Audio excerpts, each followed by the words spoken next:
সবাই নাকি। তা ওই রকমের গোসাই উনি দেখে দেখে দীক্ষা দিছে। এবার সবাইকে ডেকে বলছে, শিষ্যানি যারা শোনো, কি গুরু হচ্ছে কৃষ্ণ স্বরূপ, আর শিষ্যানি যারা তারা রাধা স্বরূপিনী। ওরে কপাল রে। তা শোনো, কৃষ্ণ একটা পালা করেছিল না? কি পালা? বস্ত্রহরণ পালা। কারণ যমুনার তীরে যখন তাদের বসনাদি খুলে রেখেছিল, তারপরে স্নান করতে নামলো উলঙ্গিনী অবস্থায়, আর কৃষ্ণ সেই জায়গায় গেল আর ওই বসনগুলো নিয়ে ডালে বাঁধালো আর বাঁশি বাজালো। সত্যি না? তা সেই পালা আজকে করবো, কপালে যায় ওই লোক। গুরুদেব, তা সেই যমুনার তীর কোথায় পাবো? কয় বাবের ঘরে অভাব নাই, বুঝিস না?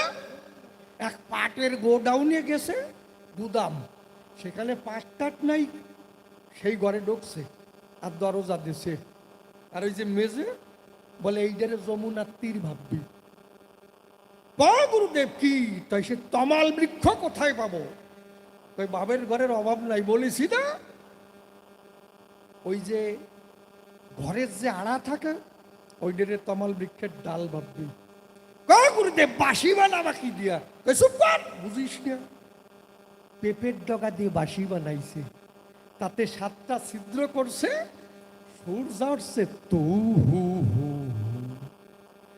সুর। গুরুদেব কি? তা কৃষ্ণের মাথায় যে চূড়া ছিল তা বানাবা কি দিয়া? ওই দেখ, পাতা বাহারের পাতা দিয়ে মাথায় চূড়ো বানাইছে।